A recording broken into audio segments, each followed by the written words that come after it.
This is the best property investment advice I can give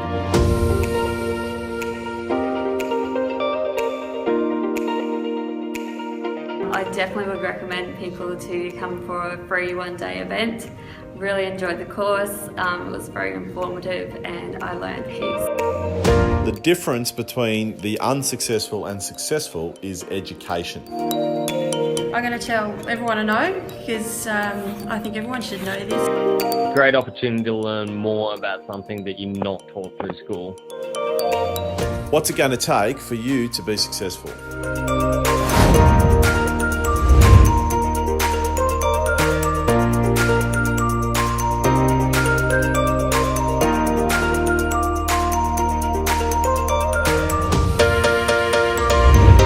This is how to think like the wealthy do and avoid the poor man's mentality.